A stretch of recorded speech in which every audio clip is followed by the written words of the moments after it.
Desde que o mundo foi afetado pelo coronavírus, as pessoas estão sendo aconselhadas a fazer isolamento e evitar contato social desnecessário. De fato, essa é a melhor coisa a se fazer, mesmo que isso mude a nossa rotina. Mas agora, imagine viver a vida inteira isolado do resto do mundo.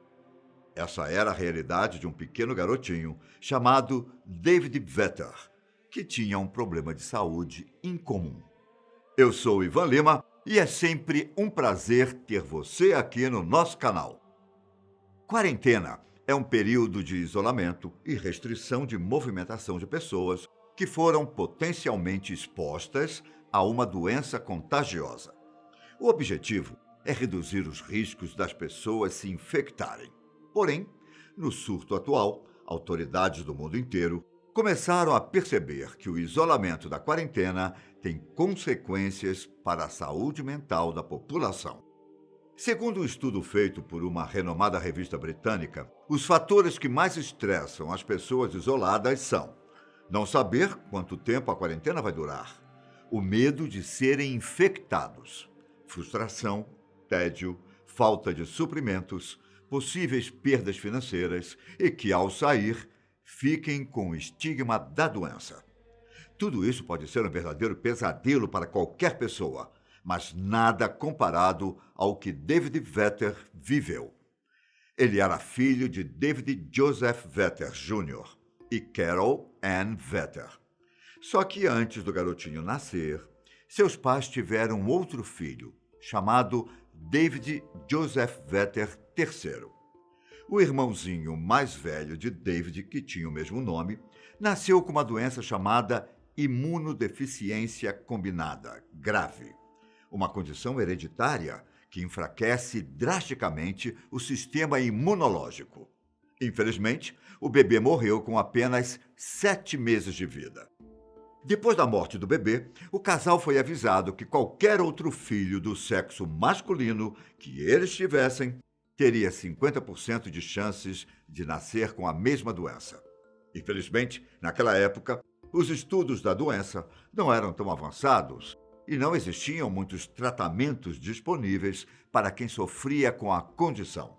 Na verdade, a única forma de sobreviver era se manter em um isolamento, vivendo em um ambiente estéril até que um transplante de medula óssea pudesse ser realizado com sucesso. Depois de ter uma filha, o casal insistiu em mais uma gravidez. E no dia 21 de setembro de 1971, nasceu David Philip Vetter.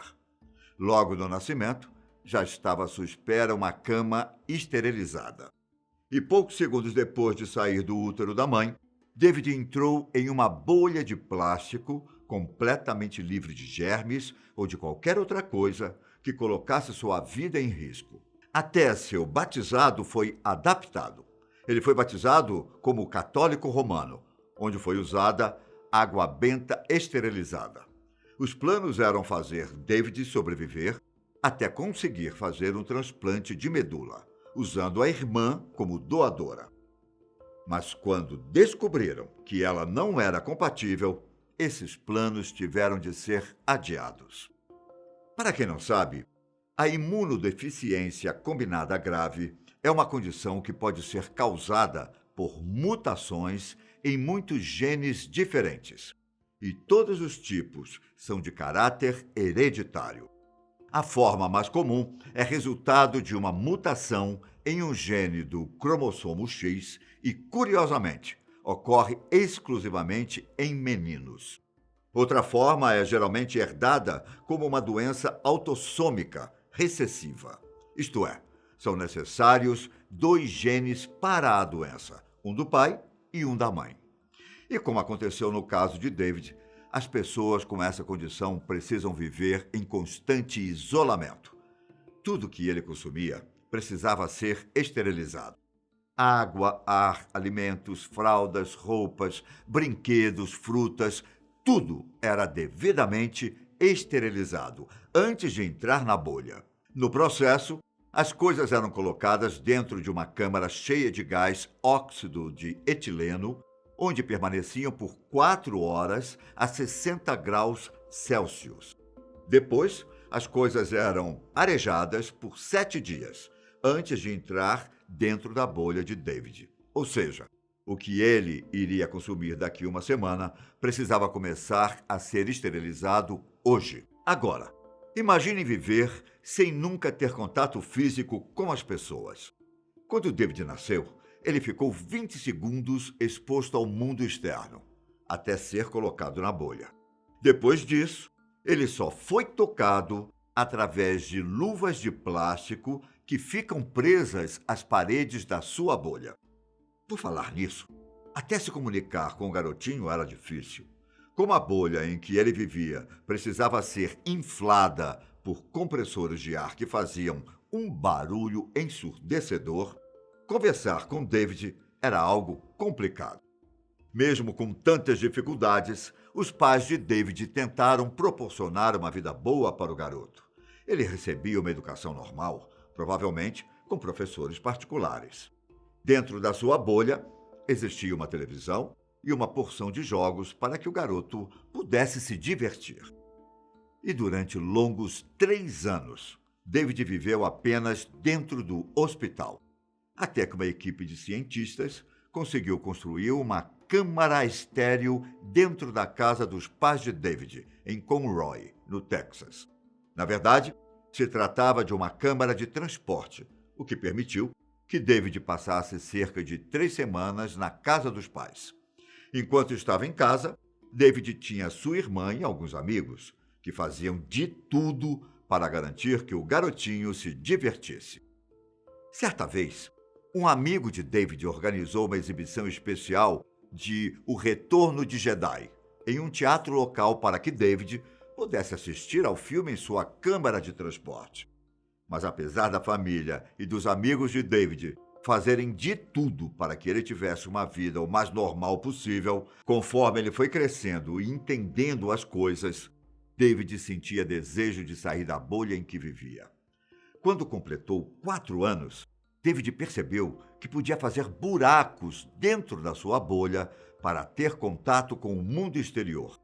Nesse ponto, mesmo se tratando de uma criança tão pequena, os pais de David e a equipe médica que cuidava do garotinho tiveram que sentar com ele e explicar o que eram os germes e quais eram os perigos, caso ele saísse da bolha.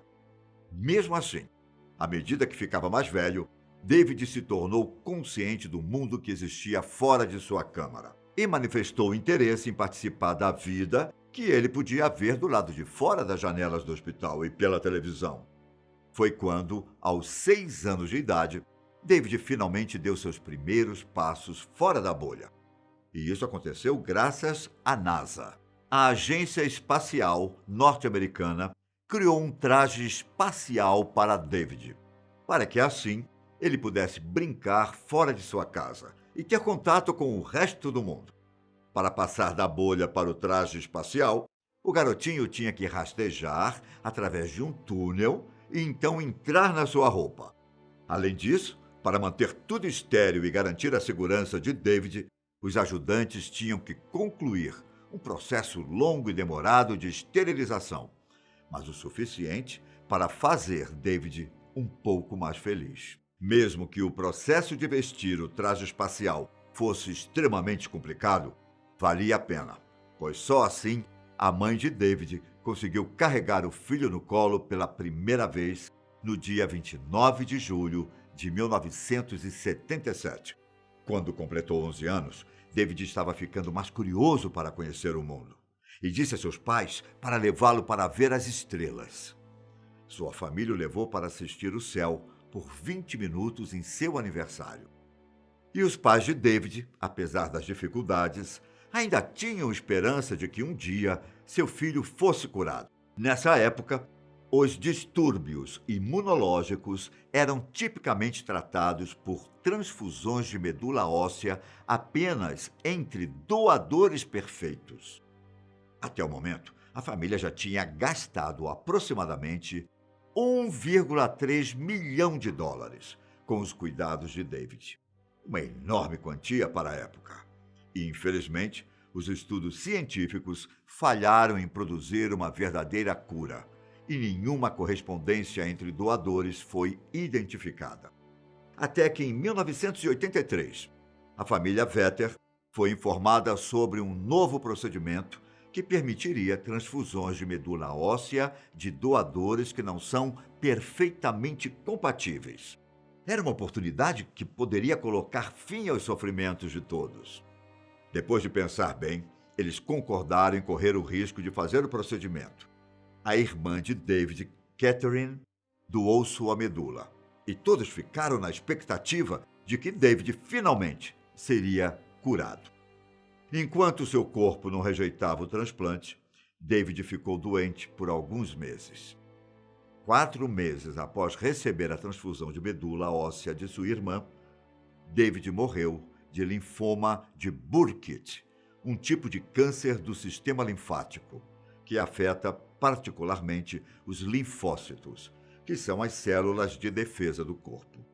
A autópsia revelou que a medula óssea de Catherine continha vestígios de um vírus que, infelizmente, não era detectável na triagem pré-transplante. Ele foi enterrado no dia 25 de fevereiro de 1984.